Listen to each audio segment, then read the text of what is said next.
A Drunken Ride, A Tragic Aftermath by Theresa Conroy and Christine M. Johnson. Have you ever sat behind the wheel of your car after drinking? Have you ever assured yourself, I haven't had too much, I'm still in control? If you have, you're not alone.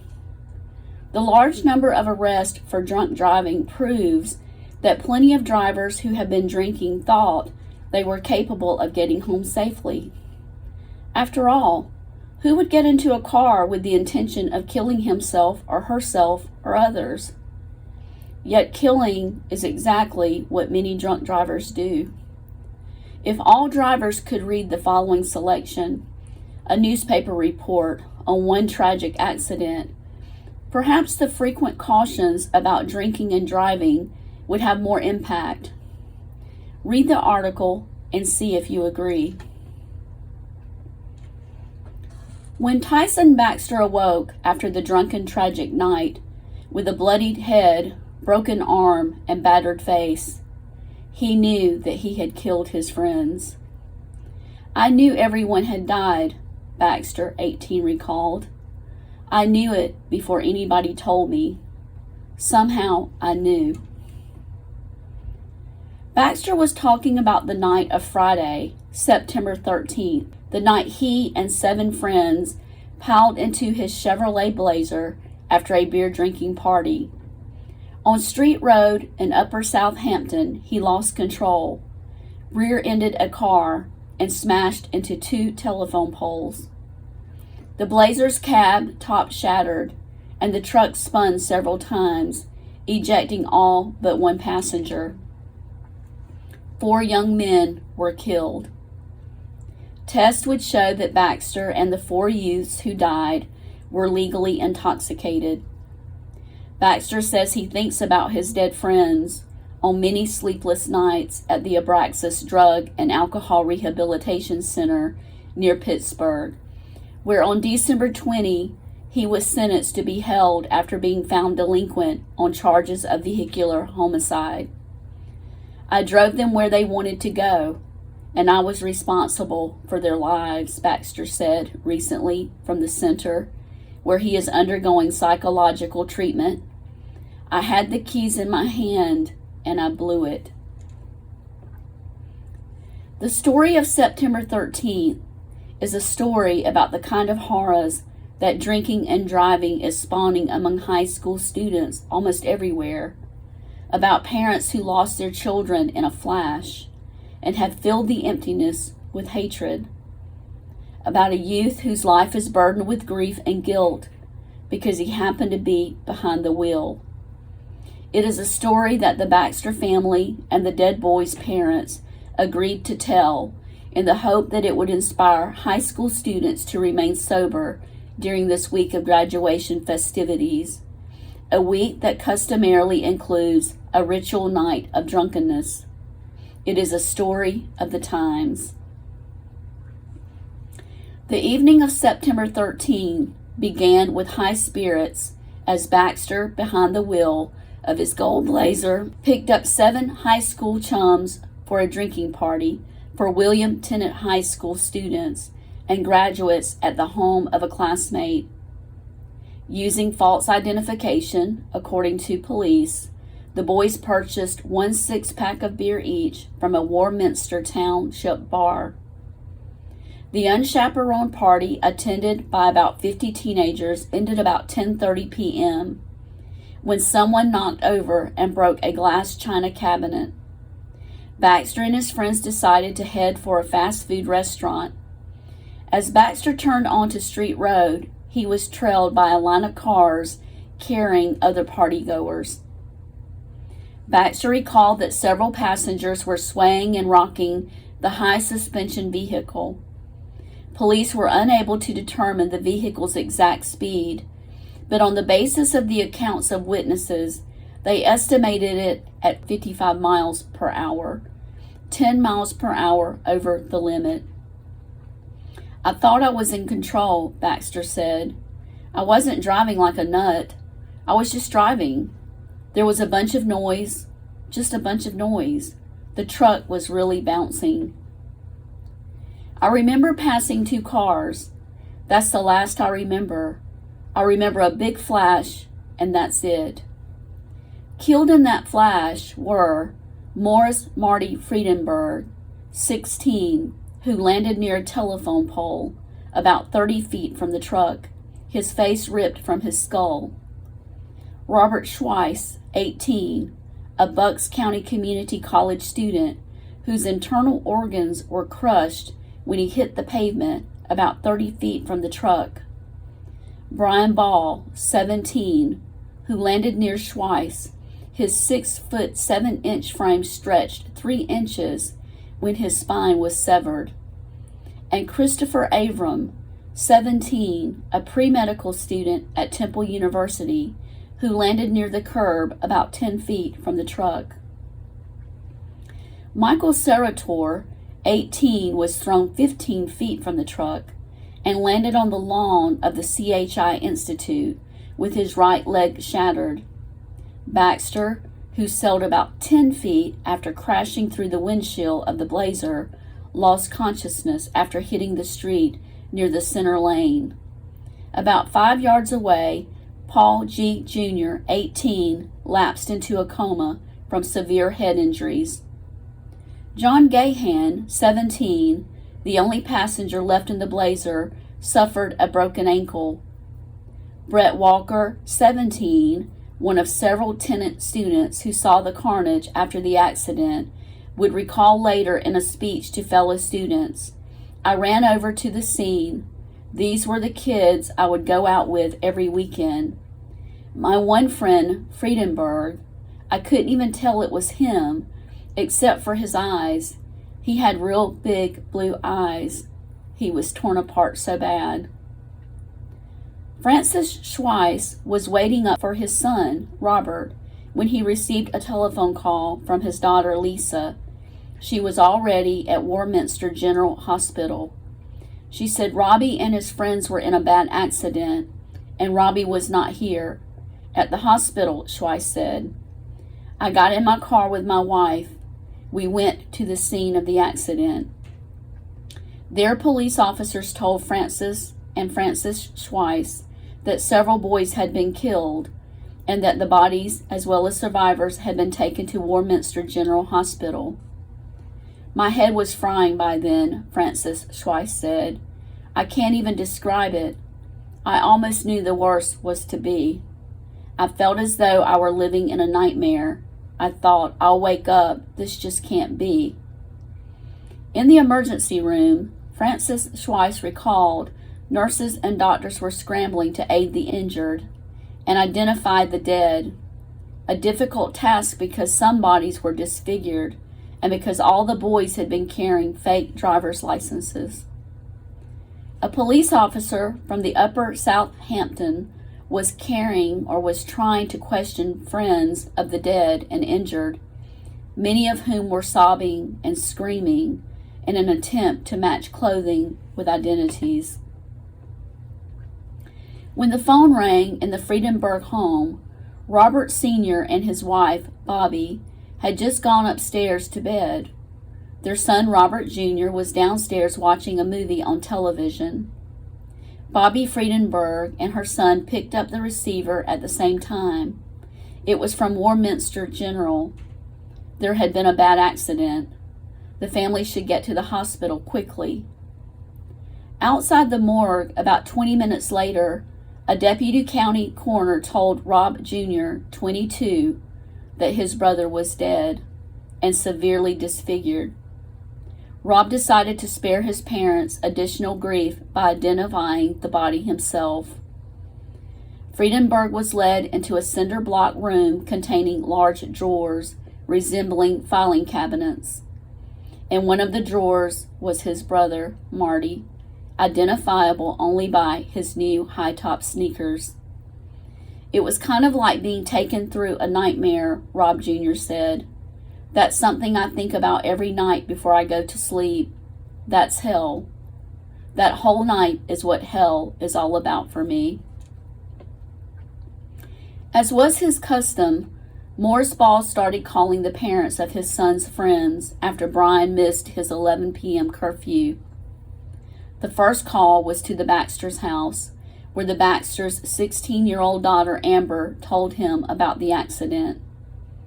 At the hospital, Morris Ball demanded that doctors and nurses take him to his son.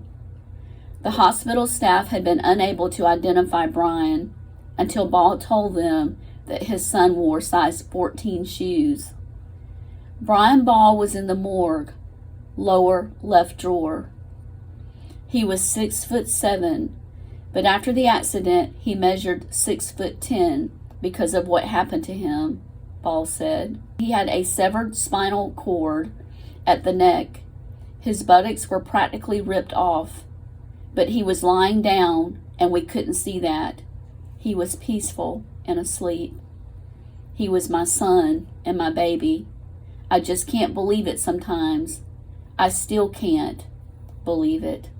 I still wait for him to come home. Lynn Pancoast had just finished watching the 11 p.m. news and was curled up in her bed dozing with a book in her lap when the doorbell rang. She assumed that one of her sons had forgotten his key, and she went downstairs to let him in. A police light was flashing through the window and reflecting against her living room wall. Pancoast thought that there must be a fire in the neighborhood and that the police were evacuating homes. Instead, police officers told her there had been a serious accident involving her son, Christopher Avram, and that she should go to the emergency room at Warminster General. At the hospital, she was taken to an empty room and told that her son was dead. Patricia Baxter was asleep when a Warminster police officer came to the house and informed her that her son had been in an accident. At the hospital, she could not immediately recognize her own son lying on a bed in the emergency room. His brown eyes were swollen shut, and his straight brown hair was matted with blood that had poured from a deep gash in his forehead. While she was staring at his battered face, a police officer rushed into the room and pushed her onto the floor, protection against the hysterical father of a dead youth who was racing through the halls proclaiming that he had a gun and shouting, "Where is she? I'm going to kill her. I'm going to kill him. I'm going to kill his mother." The man who did not have a gun was subdued by a Warminster police officer and was not charged. Amid the commotion, Robert Baxter, a lower Southampton Highway Patrol officer, arrived at the hospital and found his wife and son. When he came into the room, he kept going like this, Patricia Baxter said, holding up 4 fingers. At first, she said she did not understand that her husband was signaling that 4 boys had been killed in the accident. After Tyson regained consciousness, his father told him about the deaths. "All I can remember is just tensing up and just saying something," Tyson Baxter said. "I can remember saying, 'I know.' I can remember going nuts." In the days after the accident, as the dead were buried and services that Tyson Baxter was barred by the parents of the victims from attending, Baxter's parents waited for him to react to the tragedy and release his grief. In the hospital, he was non-responsive, Patricia Baxter said. He was home for a month and he was non-responsive. "We never used to do this, but we would be upstairs and listen to see if Ty responded when his friends came to visit," she said. "But the boy would be silent. That's the grief that I felt. The other kids showed a reaction. My son didn't." Baxter said, however, that he felt grief from the first, that he would cry in the quiet darkness of his hospital room, and later alone in the darkness of his bedroom. During the day, he said he blocked his emotions. "It was just at night. I thought about it all the time. It was like that."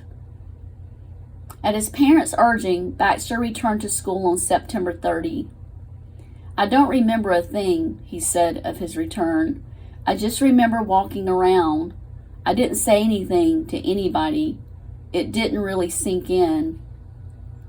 Lynn Pancos, the mother of Chris Avram, thought it was wrong for Baxter to be in school, and wrong that her other son, Joel, a junior at William Tennant, had to walk through the school halls and past the boy who killed his brother. Morris Ball said he was appalled that Baxter went to a football game while my son lay buried in a grave. Some William Tennant students said they were uncertain about how they should treat Baxter. Several said they went out of their way to treat him normally. Others said they tried to avoid him, and others declined to be interviewed on the subject. The tragedy unified the senior class, according to the school principal, Kenneth Castle. He said that after the accident, many students who were friends of the victims joined the school's Students Against Driving Drunk chapter.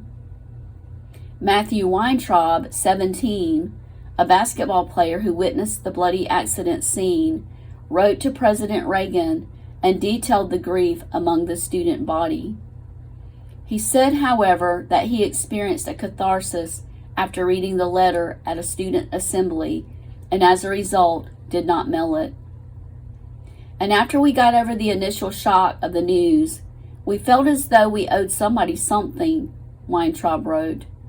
It could have been us, and maybe we could have stopped it, and now it's too late. We took these impressions with us as we then visited our friends who had been lucky enough to live.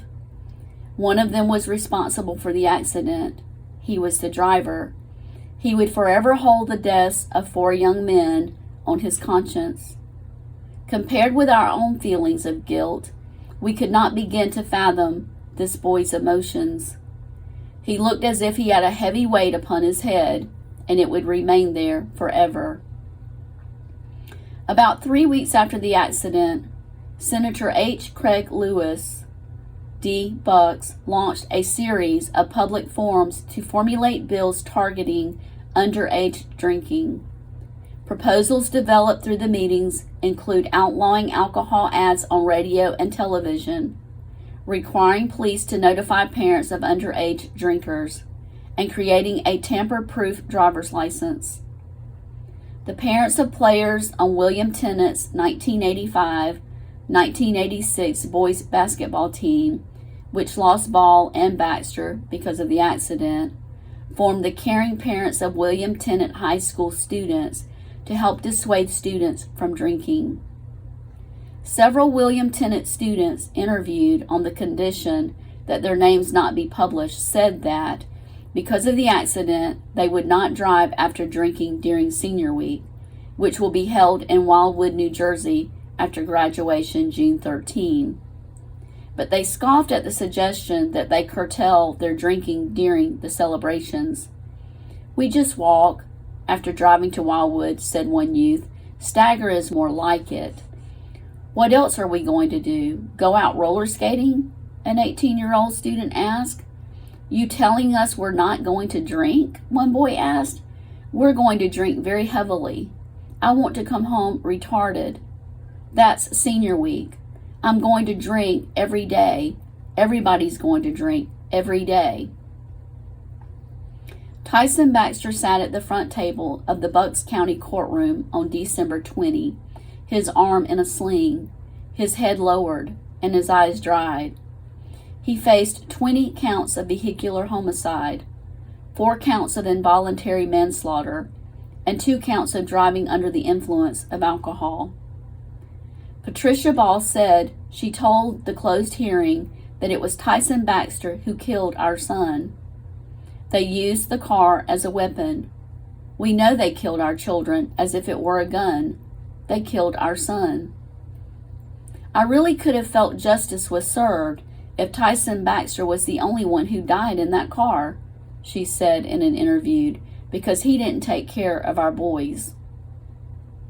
Police officers testified before Bucks County President Judge Isaac S. Garb that tests revealed that the blood alcohol level of Baxter and the 4 dead boys were above the 0.10% limit used in Pennsylvania to establish intoxication. Baxter's blood alcohol level was 0.14%. Ball's 0.19%, Schweiss's 0.11%, Avrams 0.12%, and Friedenberg's 0.38%. Baxter's level indicated that he had had 8 or 9 drinks, enough to cause abnormal bodily functions such as exaggerated gestures and to impair his mental faculties, according to the police. After the case was presented, Garb invited family members of the dead teens to speak. In a 9-page statement, Bobby Friedenberg urged Garb to render a decision that would punish, rehabilitate, and deter others from this act. The parents asked Garb to give Baxter the maximum sentence, to prohibit him from graduating, and to incarcerate him before Christmas Day. Although he will not attend formal ceremonies, Baxter will receive a diploma from William Tennant this week. After hearing from the parents, Garb called Baxter to the stand. "I just said that all I could say was, I'm sorry. I know I'm totally responsible for what happened," Baxter recalled. "It wasn't long, but it was to the point." Garb found Baxter delinquent and sentenced him to a stay at Abraxas Rehabilitation Center for an unspecified period beginning December 23rd and community service upon his return. Baxter's driver's license was suspended by the judge for an unspecified period, and he was placed under Garb's jurisdiction until age 21. Baxter is one of 52 Pennsylvania youths found responsible for fatal drunken driving accidents in the state in 1985. Reflecting on the hearing, Morris Ball said there was no legal punishment that would have satisfied his longings. "They can't bring my son back," he said, "and they can't kill Tyson Baxter." Grief has forged friendships among the dead boys' parents, all of whom blame Tyson Baxter for their sons' deaths. Every month they meet at each other's homes, but they seldom talk about the accident. Several have joined support groups to help them deal with their losses. Some said they feel comfortable only with other parents whose children are dead. Bobby Friedenberg said her attitude had worsened with the passage of time. "It seems as if it just gets harder," she said. "It seems to get worse." Friedenberg, Schweiss, and Pancoast said they talked publicly about their sons' deaths in hopes that the experience will help deter other teenagers from drunken driving. Schweiss speaks each month to the Warminster Youth Aid Panel, a group of teenagers who through drug use, alcohol abuse, or minor offenses have run afoul of the law. "When I talk to the teens, I bring a picture of Robbie and pass it along to everyone," Schweiss said, wiping the tears from his cheeks. "I say he was with us last year. I get emotional and I cry. But I know that my son helps me. I firmly believe that every time I speak, he is right on my shoulder." When Pancoast speaks to a group of area high school students, she drapes her son's football jersey over the podium and displays his graduation picture. "Every time I speak to a group, I make them go through the whole thing vicariously," Pancoast said. "It's helpful to get out and talk to kids. It sort of helps keep Chris alive. When you talk, you don't think." At Abraxas, Baxter attended high school classes until Friday. He is one of 3 youths there who supervise fellow residents, who keep track of residents' whereabouts, attendance at programs, and adherence to the center's rules and regulations. Established in Pittsburgh in 1973, the Abraxas Foundation provides an alternative to imprisonment for offenders between 16 and 25 years old, whose drug and alcohol use has led them to commit crimes. Licensed and partially subsidized by the Pennsylvania Department of Health, the program includes work experience, high school education, and pre-vocational training. Counselors conduct individual therapy sessions and the residents engage in peer group confrontational therapy sessions. Baxter said his personality has changed from an egotistical, arrogant teenager to someone who is mellow and mature. I don't have quite the chip on my shoulder. I don't really have a right to be cocky anymore, he said. Baxter said not a day went by that he didn't remember his dead friends. I don't get sad. I just get thinking about them, he said. Pictures pop into my mind. A tree or something reminds me of the time. Sometimes I laugh. Then I go to my room and reevaluate it like a nut, he said. Baxter said his deepest longing was to stand beside the graves of his 4 friends. More than anything, Baxter said, he wants to say goodbye. I just feel it's something I have to do. Just to talk, Baxter said, averting his eyes to hide the welling tears. Deep down, I think I'll be hit with it when I see the graves. I know they're gone, but they're not gone.